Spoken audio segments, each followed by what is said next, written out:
राधा कृष्ण के मिलन में परकीय भाव धारण करके बाधा उत्पन्न करती हैं। उस परकीय भाव के रहस्य को श्री विश्वनाथ चक्रवर्ती जी ने, श्री जीव गोस्वामी पाद ने जो प्रकट किया, उस रहस्य को कल स्थापित कराए थे पूर्व प्रसंग में।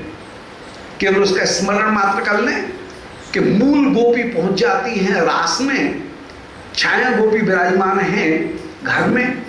छाया गोपियों के साथ में भी कभी पतिमन्य गोपों का दर्शन नहीं है। मूल गोपी जब लौट करके आएंगे उस समय छाया गोपी के साथ में कभी मिलेंगी नहीं, तथा मूल गोपी को कभी भी ये पता नहीं है कि मेरी कोई छाया गोपी भी विराजमान है। कृष्ण को भी पता नहीं है। इस बात का यदि किसी को आभास है तो केवल 1.5 व्यक्तियों को है। आधा पर्दा आभास श्री वृंदा जी को, और पूर्ण आभास यदि किसी को है तो वो श्री योग माया जी को। इस प्रकार विरोध उत्पन्न होकर के परकीय भाव उत्पन्न होने पर दो भावों को स्थायी रूप से स्थापित कर दिया जाता है। एक तो भय का भाव और दूसरा दुर्लभता का भाव। और जहां भय और दुर्लभता ये दो भाव होंगे वहां पर प्रेम अपने आप और ज्यादा बढ़ेगा। इस प्रकार लीला शक्ति ने भय और दुर्लभता इन दो को प्रकट करके श्री प्रियालाल इन दोनों के हृदय में जो परस्पर प्रेम है उस प्रेम को अपूर्ण रूप से बढ़ाया। केवल लीला को उत्पन्न करने के लिए ये परकीय भाव उत्पन्न किया गया है, परंतु परकीय भाव यथार्थ में व्यवहार में सिद्ध करके स्थापित किया गया, केवल कल्पना मात्र में नहीं है। व्यवहार में ये प्रियागण अपने आप को परकीय करके ही एकमात्र मानती है और उससे इनमें भय और दुर्लभता दोनों के दोनों विराजमान हैं और उससे प्रीति और भी ज्यादा बढ़ती हुई विराजमान। श्रीमद् भागवत स्पष्ट रूप से कहीं परकीय का ही लीला में प्रयोग करती है, उसमें कहीं कोई छिपाव नहीं है। तावारे माणा पति भी पृथ्वी भ्रातृबंधु भी स्पष्ट रूप से समझे कि परकीय ही परकीय है। नासुयन खलपुष्टाय मोहिता तस्माय माया मन्य मानस स्वपार्श्वस्थान।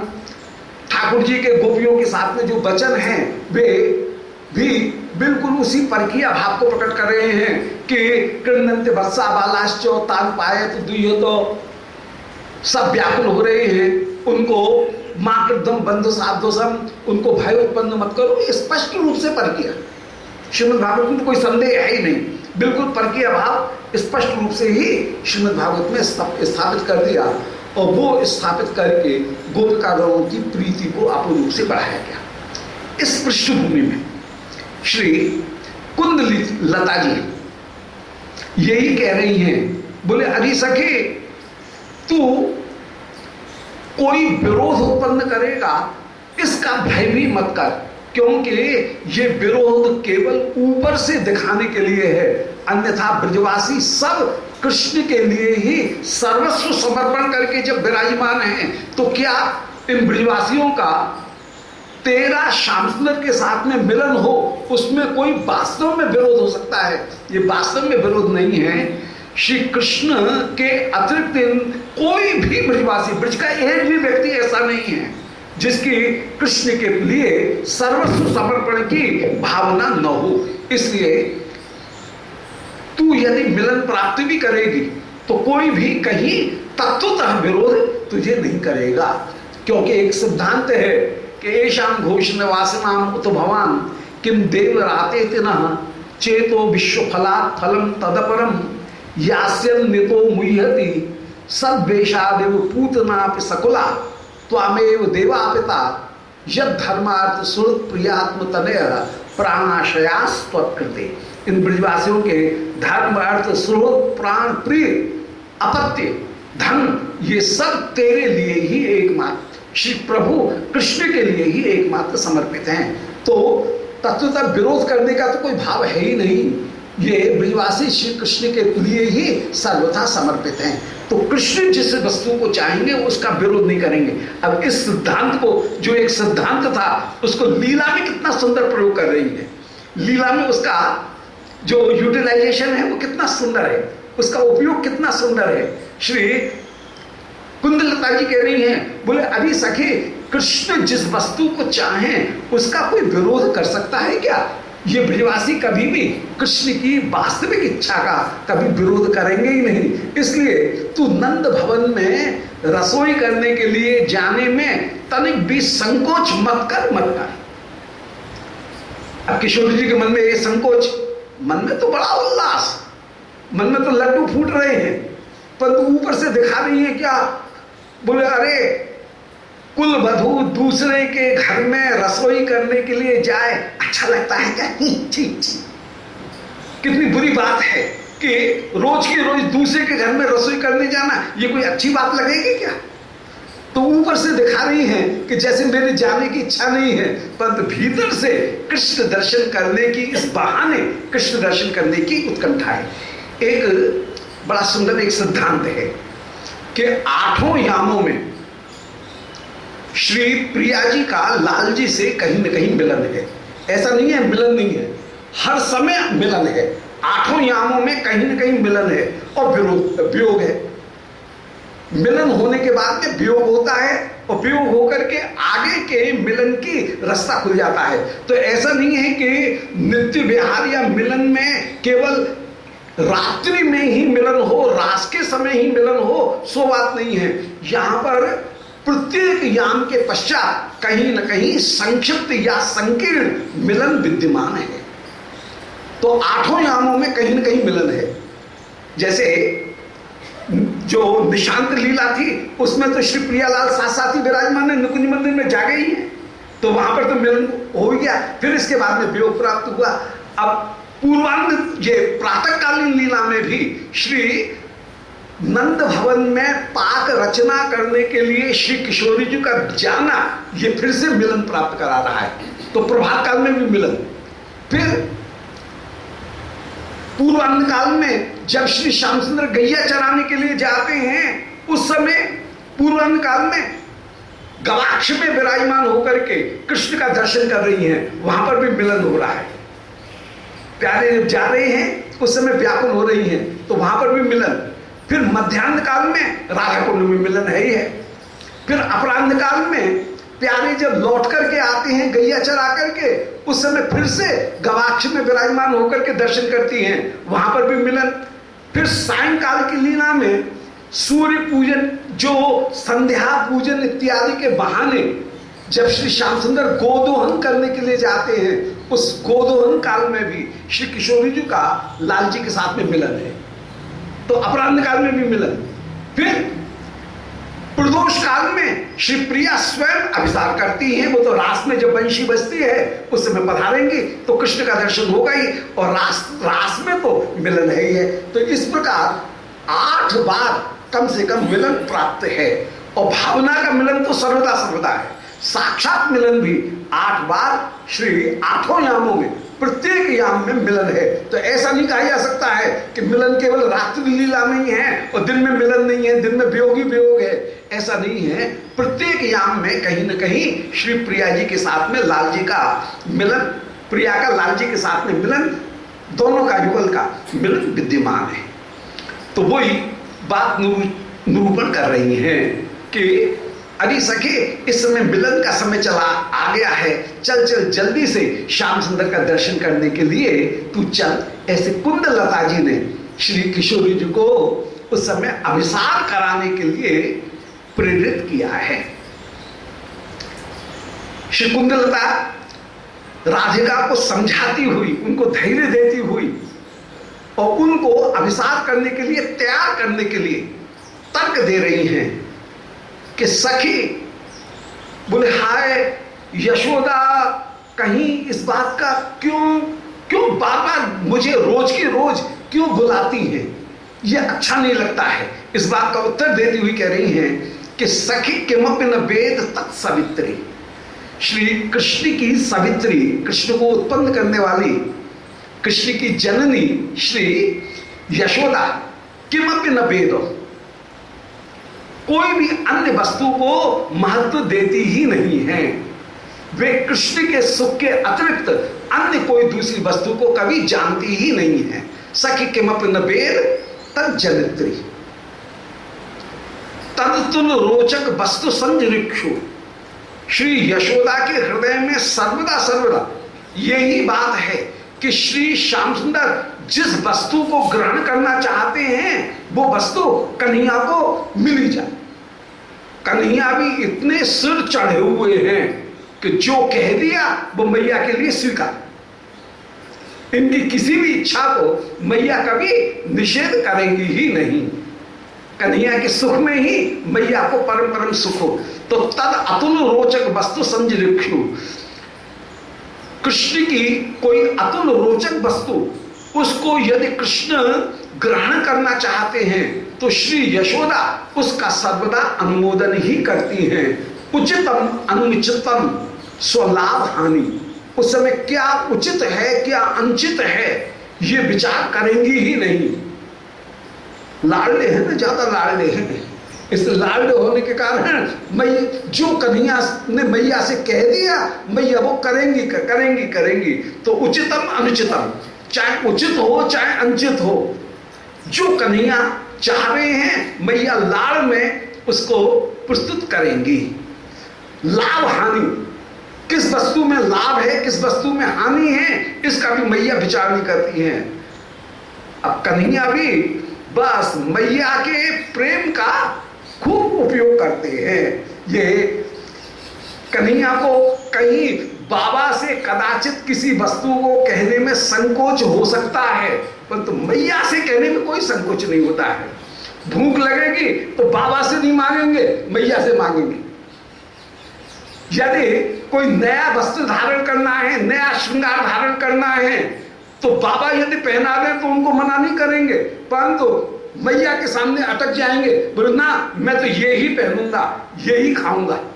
तो मैया से संकोच नहीं है, मैया के सामने जिद करते हुए विराजमान।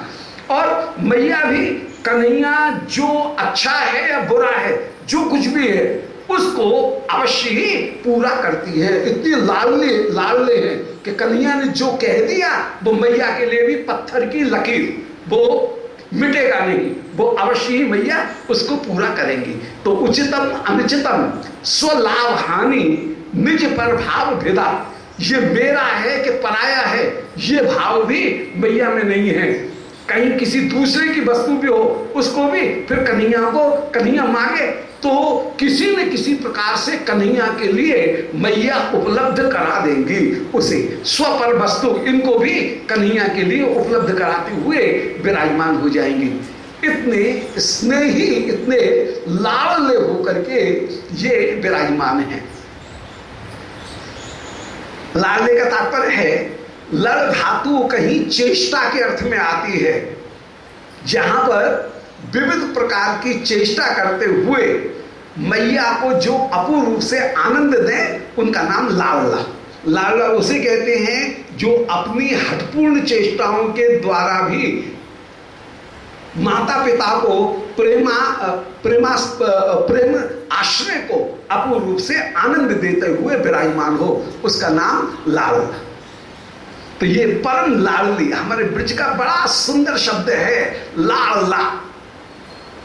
सखी किशोरी जी के नाम लिए शब्द का प्रयोग करेंगे लाडली जी। सारे ब्रजवासी लाडली जी कह के बोलेंगे। बरसाने में चले जाओ सब जगह लाडली जी के मंदिर जा रहे हैं, लाडली जी के मंदिर, कितनी लाडली है ब्रजवासियों की। कन्हैया परम परम लाडली, ये सखीगण युगल सरकार की परम लाडली। श्री युगल सरकार सखियों के परम लाडले, ये परम लाडले होकर के अर्थात जिसके ऊपर जिसकी जिद को पूरा करने के लिए कोई भी कार्य करने के लिए तैयार हो जाए उसका नाम है लाडला। लाड उसे कहते हैं कि दुर्लभ वस्तु को भी किसी को उपलब्ध करा दिया जाए। और कन्हैया के लिए सब ब्रजवासी बस कन्हैया के लिए ये किशोरी जी के लिए दुर्लभ से दुर्लभ वस्तु को भी उपलब्ध कराने में सदा तैयार है। तो ये यशोदा का स्वभाव है कि उचित अनुचित लाभ हानि ये मेरा है कि कोई दूसरे का है, कैसे पद कन्हैया चाह रहा है तो कन्हैया को प्राप्त करा ही देना है, ये विचार करते हुए यशोदा सदा त्याग, और तो और क्या, यशो यशोवा, चाहे यश मिले चाहे अयश मिले, पर कन्हैया जिद कर रहा है, कन्हैया की इच्छा है तो उसे अवश्य प्राप्त कराएंगे। ये लाड़ का स्वभाव है।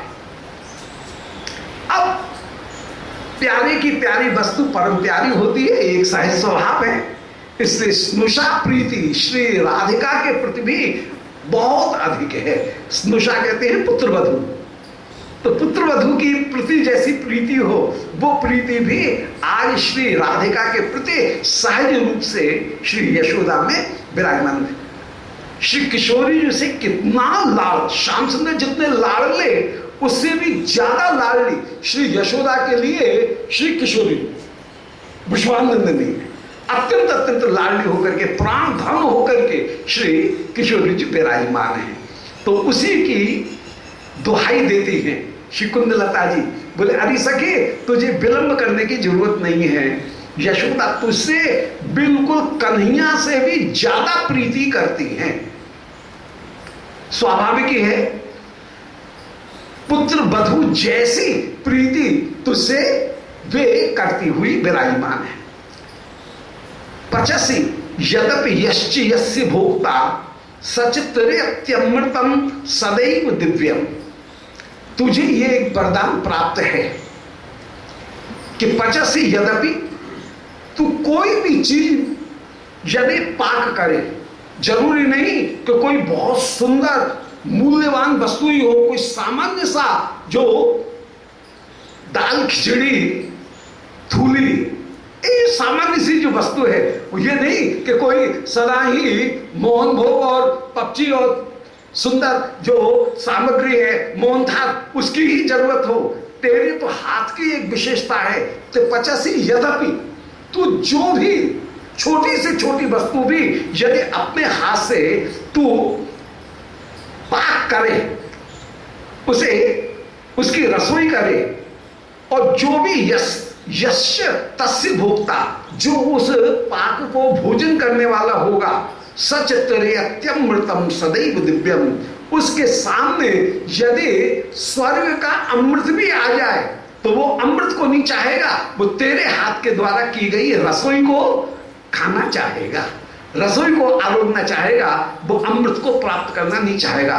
तो तत्तरीयते अमृतम सदैव दिव्यम, वो सर्वदा ही दिव्य अमृत भी सामने आ जाए तो तेरे द्वारा बनाई गई रसोई कोई छोटी से छोटी जो वस्तु है जिसमें तेरा हाथ लगा है, उस पाक के आगे स्वर्ग के अमृत को भी तुच्छ करते हुए वो व्यक्ति विराजमान हो जाएगा। ये बात केवल मैं कह रही हूं, सो बात नहीं है। इत निखिल पुरे स्वति प्रसिद्धि, पूरे इस नंदगांव में इस बात की प्रसिद्धि है कि भाई राधिका जो भोजन करती हैं वो इतना भोजन बनाती हैं, वो इतना सुंदर होता है कि उसके आगे अमृत भी तुच्छ हो जाता है। तो इति निखिलेश निखिल पुरेशु अति प्रसिद्धा, ये अखिल पुरों में अत्यंत अत्यंत प्रसिद्ध है। तब सखी किम न चमत्कृ तो करोति बाढ़, अरे सखी ये प्रसिद्धि किसको पर्याप्त मात्रा में चमत्कृत नहीं करेगी। इसलिए श्री यशोदा ने यदि तुझे बुलाया है तो इसमें कोई आश्चर्य की बात नहीं है। तू कितनी चतुर है, तेरी चतुराई की सर्वत्र सर्वत्र प्रसिद्धि होकर के विराजमान है। तो तब सखी किम न चमत्करोति बाढ़म, तेरी जो प्रसिद्धि है वो प्रसिद्धि इस बात में ही विशेष रूप से विराजमान। जो वधू है उसकी सबसे ज्यादा प्रसिद्धि यदि होती है तो दो चीजों में, व्यवहार में भी देखने में आता है। एक तो उसका व्यवहार और एक उसकी घर की चतुराई। वो कितनी पढ़ी है, क्या पढ़ी है, क्या नहीं पढ़ी है, ये सब चीजें पीछे की हैं। क्या पद है, ये सब पीछे की। लड़की को ससुराल में सबसे ज्यादा यदि आदर मिलता है तो वो उसके दो बातों पर मिलता है, या तो उसके चतुराई पर, घर के कामकाज की चतुराई पर, और या उसके व्यवहार पर। फिर इसके बाद में सेकेंडरी जो महिमा है वो फिर उसकी योग्यता, उसकी पढ़ाई लिखाई और जो पद, ये जो है उसका धन यश, ये सब बात की चीजें हैं। सबसे ज्यादा जो भारतीय परिवारों में जो वधू को सबसे ज्यादा जो आदर मिलता है, वो आदर प्रायः दो वस्तुओं में ही मिलता है कि एक तो उसकी घर को संभालना, गृहिणी का जो व्यवहार है वो कैसा है, और फिर साथ में घर वालों के साथ में उसका व्यवहार कैसा है। और ये श्री राधिका के गुणों का तो क्या कहना, परंतु तेरे पास में ये दो जो आधारभूत गुण हैं, वे आधारभूत गुण भी कम नहीं है। तो नारी के पास में जो आधारभूत गुण है वो उसका एक तो मृदु व्यवहार और एक उसका गृहिणी रूप में चातुर्य, ये दो वस्तुएं सबसे ज्यादा उसको प्राथमिक रूप में आदर प्रदान करने वाले हैं। फिर उसकी अन्य अन्य जो वस्तुएं हैं, उसका धन, उसका यश, उसका सौंदर्य, ये सब बातें बाद में, उसकी विद्या, ये सब बातें बाद में उसको यश देने वाली है। यदि ये दो आधारभूत वस्तु नहीं है और अन्य वस्तु है तो वो दूसरी जगह आदर भले प्राप्त कर ले, घर में उतना सम्मान, उतनी प्रिय होकर के वो नहीं रह सकती है। तो ये दो आधारभूत वस्तुएं तुझ में तो पर्याप्त मात्रा में विराजमान है। आजकल इस बात को कहने में संकोच होने लगा है लोगों को, परंतु जो सत्य है वो सत्य यही है कि नारी को सबसे ज्यादा सम्मान प्राप्त होता है वो तभी जबकि वो गृहिणी रूप में और व्यावहारिक रूप में यदि उसका व्यवहार अत्यंत उत्तम है तो वह परिवार में सुख प्राप्त करेगी, परिवार में अति आदर प्राप्त करेगी। अन्यथा समाज में तो आदर उसको मिल जाएगा, ठीक है, कहीं वो बड़ी ऑफिसर है, बड़ी गुणवानी है तो वहां पर उसको आदर मिल जाएगा, परंतु परिवार में आदर प्राप्त तभी होगा जब ये दो आधारभूत वस्तुएं हैं। तो श्री यशोदा तुझे अत्यंत अत्यंत आदर करती हुई विराजमान, और तेरे यश की पूरे गांव में अत्यंत अत्यंत प्रसिद्धि विराजमान है। तो सखी तब सखी कमल चमत्कृत बाढ़, तेरी ये दोनों जो रसोई की जो कुशलता, गृहिणी बने की कुशलता और साथ के साथ में तेरे व्यवहार की कुशलता, ये किसको चमत्कृत नहीं करती है। जो भी तेरे व्यवहार को देखती है, जो तेरी इस चतुराई को देखती है, वो अवश्य ही चमत्कृत हो जाती है।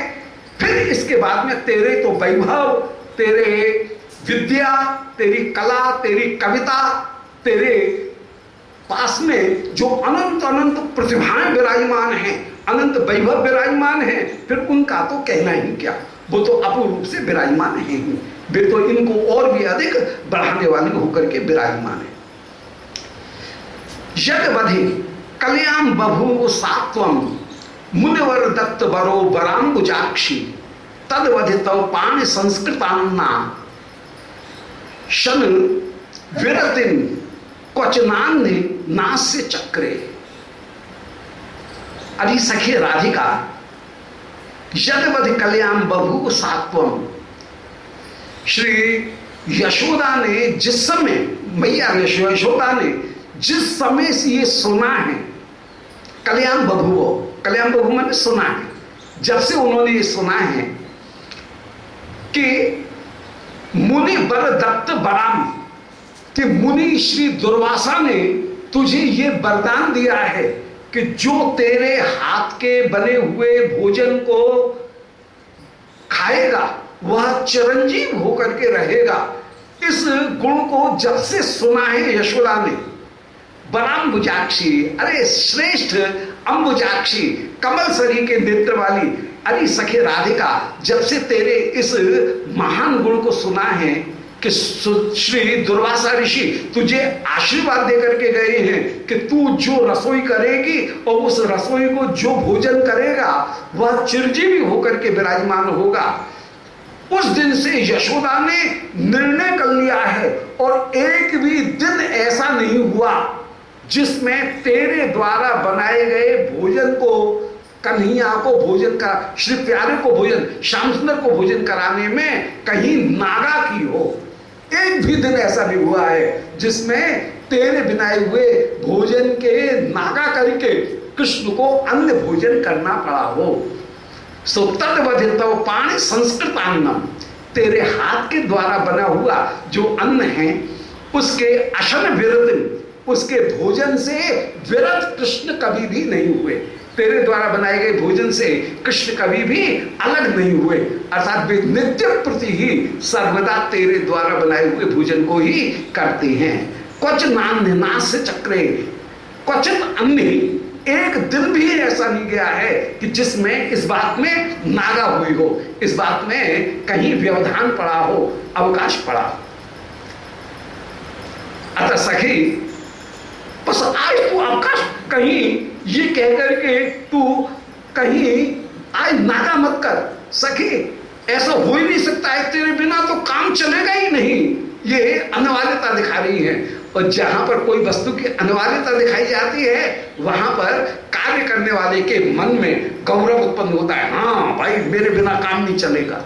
ये बात उसके हृदय में कार्य को करने में उल्टा उल्लास उत्पन्न करती है। तो ये मनोविज्ञान की एक परम सुंदर जो पद्धति है, कार्य में प्रवृत्त कराने की पद्धति, वो कार्य में प्रवृत्त कराने की पद्धति को यहाँ श्री कुंदलता जी बड़ी चतुराई से प्रयुक्त कर रही हैं। एक अच्छा ऑफिसर वो होता है जो ऊपर से तो दिखाए अपने मातहत जितने भी हैं सबॉर्डिनेट, उनको ये दिखाए कि भाई मैं तुम्हारे बिना कुछ भी नहीं कर सकता हूं, और साथ के साथ में उनके ऊपर नियंत्रण भी रखे, परंतु उसको कहीं कार्य लेने के लिए अपनी जो पूरी कंपनी है उस कंपनी को कहीं ये एडमिनिस्ट्रेशन की एक कुशलता है कि उसको कहीं ये दिखाना चाहिए कि मैं तुम्हारे अधीन हूं, यद्यपि वो अधीन नहीं है, परंतु वो दिखाएगा ये कि जैसे मैं तुम्हारे बिना कोई भी कार्य नहीं कर सकता हूं। इस तरह से दिखाते हुए यदि वो रहे तो वो अपने अनुगत जितने भी कर्मचारी हैं उनकी शक्ति का उपयोग कर सकेगा और उनके कार्य को वह कहीं शोषित कर सकेगा, उनकी योग्यता का शोषण, योग्यता का उपयोग कर सकेगा। तो ये एक अधिकारी की बहुत बड़ी विशेषता भी होती है कि वह किसी की योग्यता का उपयोग कर ले। और जो अधिकारी केवल शासन करता है तो वो फिर दूसरे की योग्यता का उपयोग नहीं कर सकता है।